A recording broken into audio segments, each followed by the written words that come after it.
continuando e encerrando, né? O celular travou, vocês perceberam? Então, vou começar de novo aqui. É uma parte que falta aí, Japão e Estados Unidos, é isso? Então nós já vimos aí, o Japão, assim como a China, povo testemunha, uma cultura muito valorizada, a China foi dominada lá por muitos povos, cada um tentando tirar um pouco da riqueza dos chineses, para mostrar como é que eram poderosos ali, né?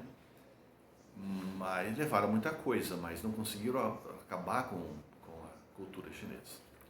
Se preservaram até hoje. O avanço tecnológico todo a China tem desse aspecto cultural dominante.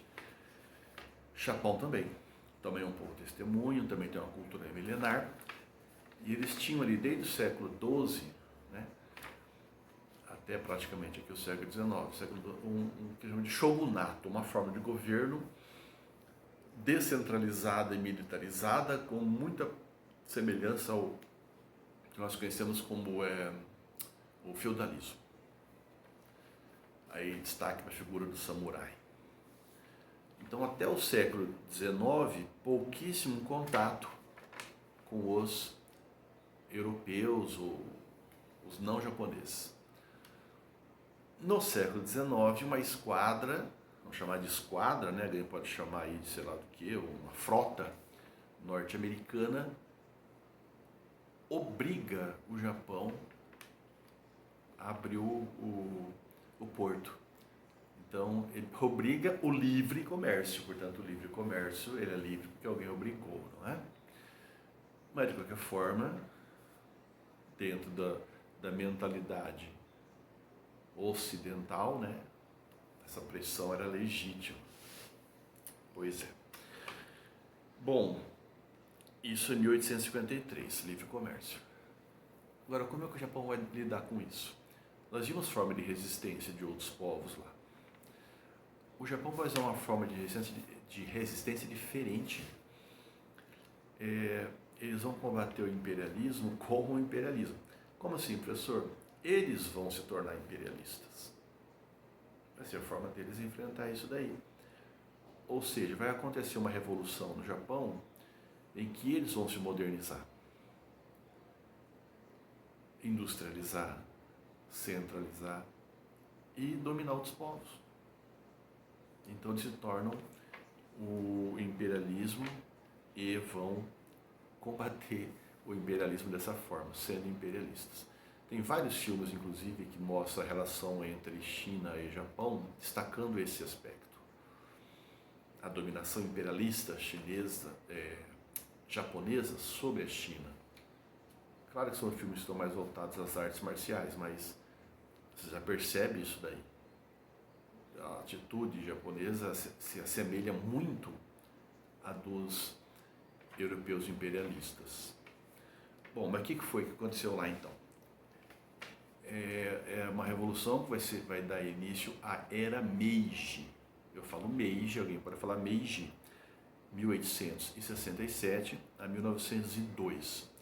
Então há uma renovação política, uma modernização econômica, há uma centralização política. Lembra que eu falei que era descentralizado? Agora há uma centralização política. Essa modernização econômica tem a ver com industrialização. Inclusive eles vão mandar os filhos, né, estudar fora para aprender e vão trazer técnicos de fora para ensinar. Então tem um cunho nacionalista, mas mesmo assim permite, aceita, tem um limite para esse nacionalismo, a entrada de técnicos e a saída de filhos para poder aprender e trazer esse conhecimento. Um filme muito legal sobre isso é O Último Samurai, com Kevin Costner. Lembra da guerra de secessão, a guerra civil norte-americana? Falamos que já era tida como uma guerra moderna. Pois é, então o filme mostra isso. O governo japonês chama um oficial norte-americano da guerra de secessão para mostrar o que é a guerra moderna, como que é isso. E ele vai, cara, lá, né, arma de fogo, estratégia, o carro, mas ele acaba sendo raptado pelos samurais, porque com essa Revolução Meiji aqui, os samurais não podem mais, não tem esse negócio de andar com a espada, isso não existe, né? É proibido. Então, os samurais que são a resistência, nesse momento, eles raptam esse oficial.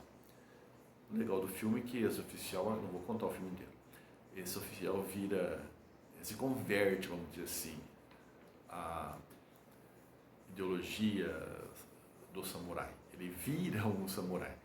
Nos filmes americanos, sempre os norte-americanos vêm e dominam todo mundo, né? Aquela coisa de grandeza. Nesse caso, não, ele se converte, né? Ele vira lá, põe até a roupa, os trajes, ele quer ficar lá. Vai lutar junto.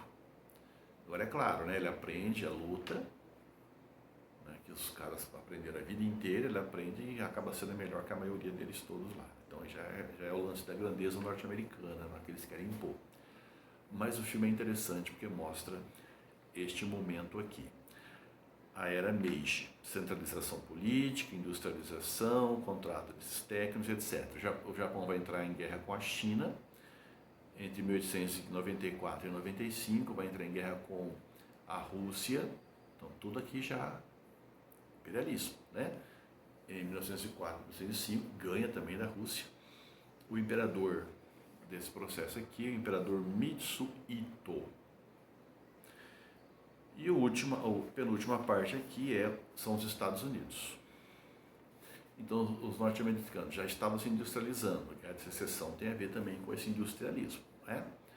Pós-Guerra de Secessão, vitória do Norte, então há um salto nesse processo de industrialização norte-americana. Bom, para muitos, o próprio processo de conquista do Oeste já tem lá um perfil imperialista, porque eles estão dominando terras, território, mas que tinha gente lá, as nações indígenas também são nações, e foram submetidas. Então já temos aí. Mas é tido como grande marco desse imperialismo a doutrina Monroe.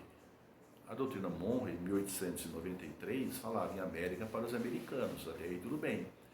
É um aviso aos colonizadores, né, europeus, de que a América já é livre, então, por favor, fiquem na de vocês. Então, até aí tudo bem.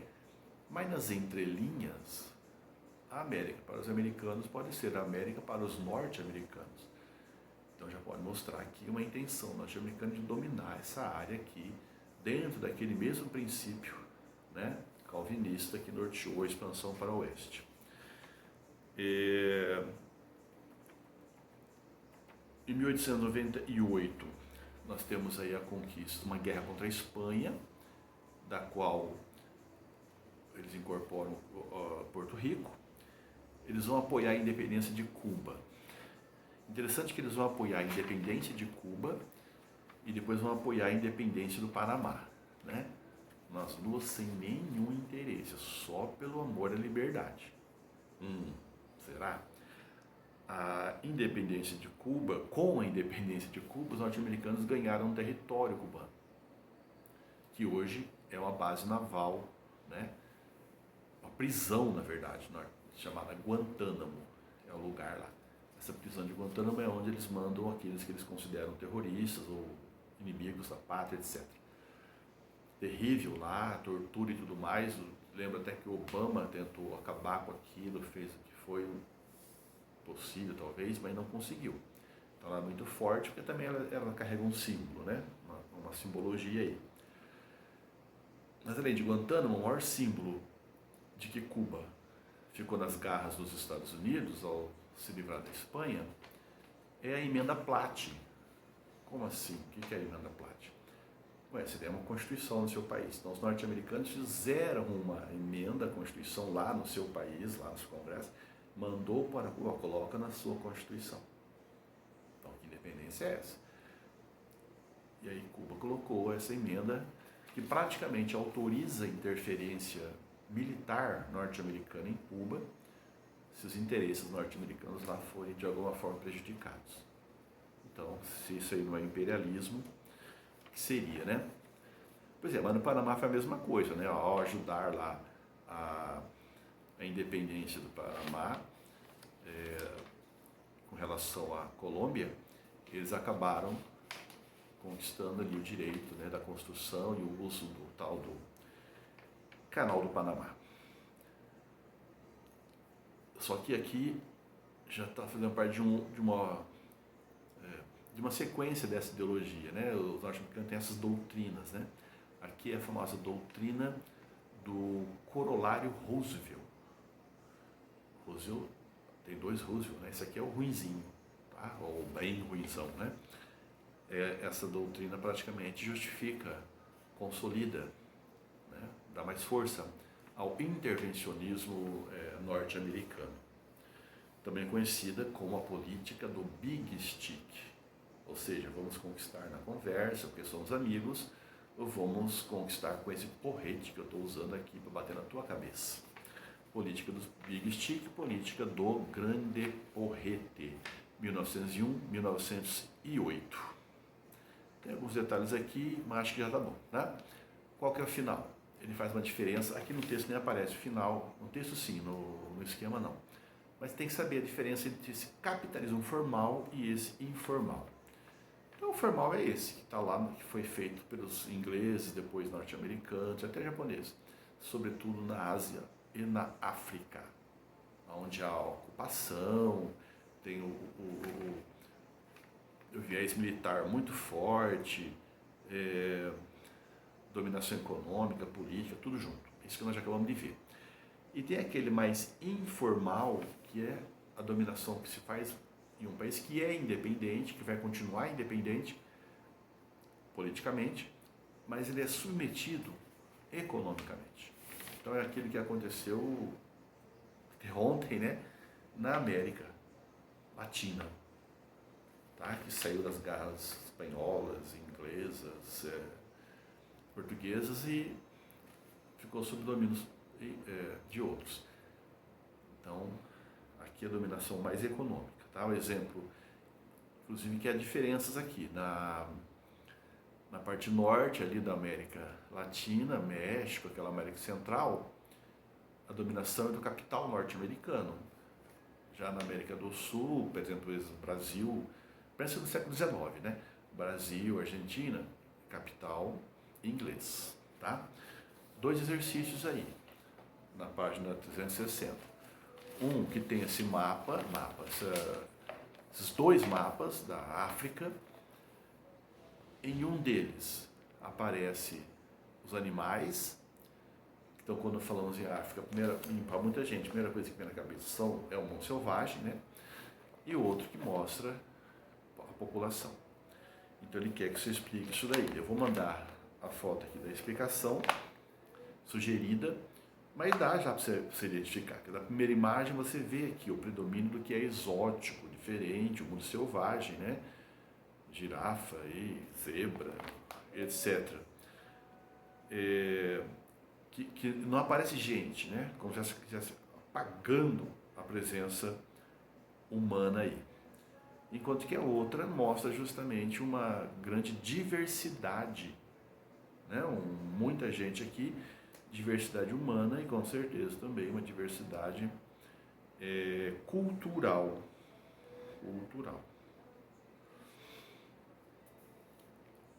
Então, qual é a África? A segunda, tem um texto que ele né? A Inglaterra deve governar o mundo porque é melhor. O poder deve ser usado. Seus concorrentes imperiais não são dignos, e assim vai. Somos dominantes porque temos o poder. Elas são inferiores, nós superiores. Bem, né? Supremacia. O texto reproduz argumentos utilizados pelas potências europeias para a dominação das regiões da África e da Ásia a partir de 1870. São justificados a partir do quê? Cruzada religiosa? Não, mesmo que estavam presentes lá, sim, os cristãos justificando muita coisa. Bíblia na mão e forca. Catequese cristão não, a catequese tem até hoje, mas nesse contexto aqui, vamos lembrar sempre aquilo que os jesuítas e outros fizeram aqui com nossos índios e tal, então não é. A C, missão civilizatória, essa é, então já sabe que é essa, acabou. A outra fala expansão ultramarina, século XVI, então C de ponto final.